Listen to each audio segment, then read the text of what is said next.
Well, here we go, folks. It's late Friday afternoon, or should we say early Friday evening, and we're going to let the goats out. Super late for letting them out, but today's gone a little bit, can we say a little bit off cock, is it? No, we're half cocked. So here they go. We haven't got 80. Well, we have, but this isn't 80. This is the small herd. We got the 17 bucklings at the other house. I am going to do another video there. Lagging behind is Mrs. Crabtree, obviously, Bebo. Mimi has got a bad leg, and the tiny little brown dot there is Lily, who was named by our last farm stay guest, Gerard. Toon's busy having a cocktail. What's in your cocktail, love? Cherry. And what drink is it? Beer. Beer and... Cherry. Beer, soda and cherry and ice. Yeah. Not the most common of cocktails. So why are we letting them out now, love? What's been going on? Update. People need to know, don't they? Because... Where you been today? Not enough food for them. Yeah. I'm being in shit hospital. I couldn't say that because they'd be like, oh, you're dissing Thai doctors. Yeah. So, yeah. Toon spent the best part of the day down the hospital and wasn't even examined. Swiftly moving on. So, it was down to yours truly to feed the herd, and that's probably why they're still a little bit peckish. All right, Bebo.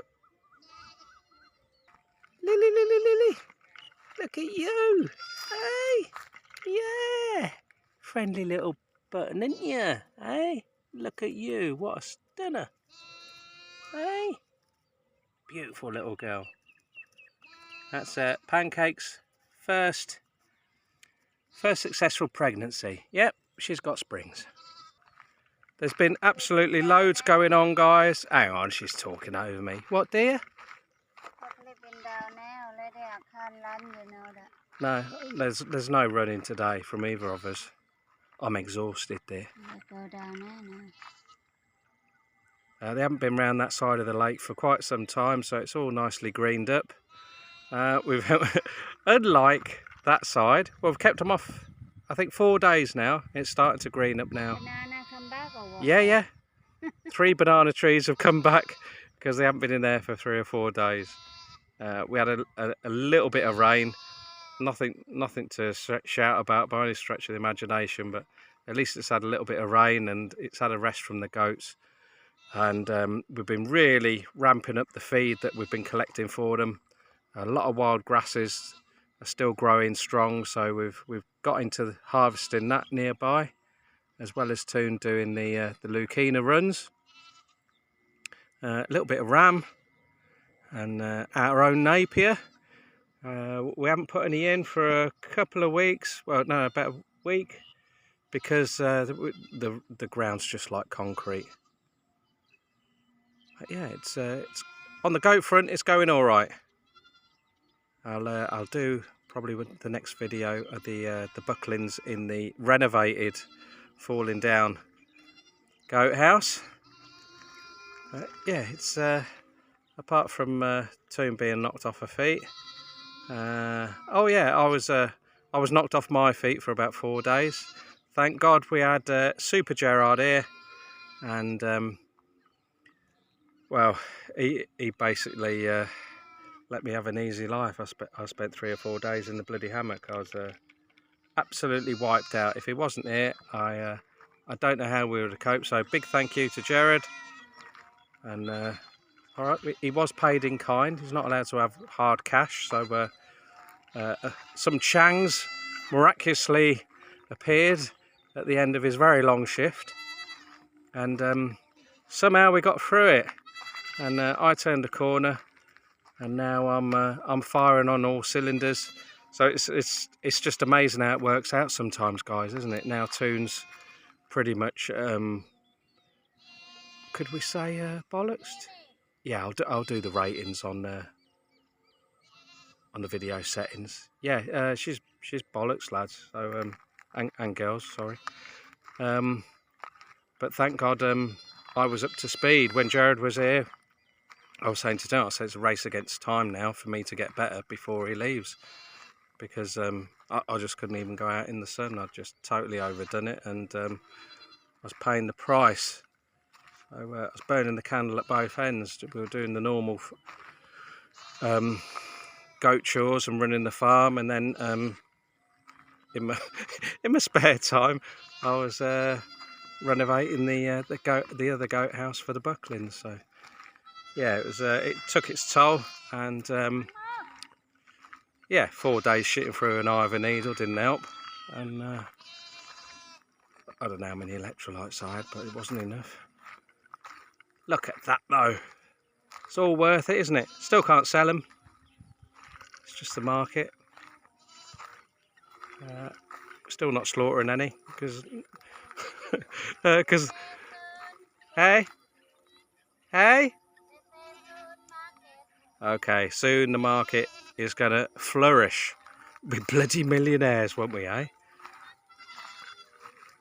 So if you'd like to buy shares in Porpeang Farms goat herd, drop us an email. Feast or famine, isn't it, eh? What a beautiful, beautiful sight.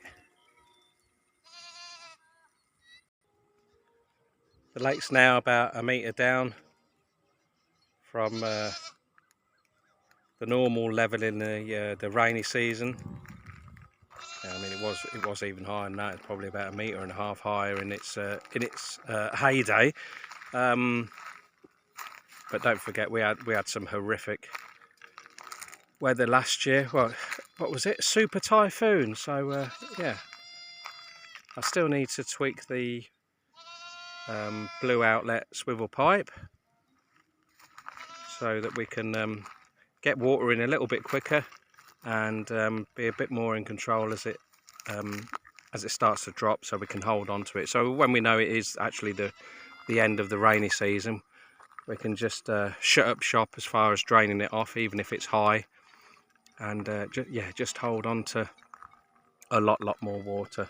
That was the first year we've done it, and very, very happy. All the work that we had to get done by Macro Man from the previous year worked out extremely well. No dramas at all, considering we nearly got flooded out at the house again. Everything held firm, and everything was at the right level. So in Macro Man we trust. He is going to come back. We're just waiting for him. He's doing a job. Let me just pan round. It's a bit shaky, guys. Everything's on the camera these days. I do apologise. There's nothing we can do about it. But yeah, there's a farm, I don't know, about two kilometres away over the back of our house there, and he's digging a pond for them, raising up some soil on the farm. When he's going to come back, he's going to develop this area here, because basically, although it's fantastic pasture for them to browse on here, half the year it's under a few inches of water, so it's pretty much useless for half the year. So the idea is, because this is so it's the only sandy part on our land, this bit here, which most of you will remember from our drunken canal draining video with our farm stay guest Chris, that's going to be enlarged a little bit, but it's going to go super deep. It's going to make it a lot easier to collect all the wild fish, and all the sandy soil is going to get tracted and spread over this area. We've got billions of biochar to put in, and goat muck, and then we'll probably put it over to Napier. If not Napier, then Guinea, something like that. But yeah, and it's going to be cut and carry to the goat island, keep the goats off it. We've come to the conclusion that if we can keep them on the island and take food to them, then they can eat a lot more efficiently. We'll still let them out for a bit of a holiday like this now and again. If you could let them out for half an hour at the end of the day, they can't do too much damage. Well, Sherbet can. You've seen the size of that lass. That'll have to do, guys, because the herd is on the move. They're going to try and get down there and breached the road, which is our imaginary barrier, to the napier that we've put in, and we don't want them getting in there. So I hope you're all fit and well and healthy. We shouldn't take it for granted, although we do, don't we? And it's a bit of an eye-opener and a bit of a worry, isn't it, when your nearest and dearest is off their A game. I think it's more noticeable when it's someone like Toon, because she is, as one of you guys has nicknamed her, she is Wonder Woman, the real Wonder Woman.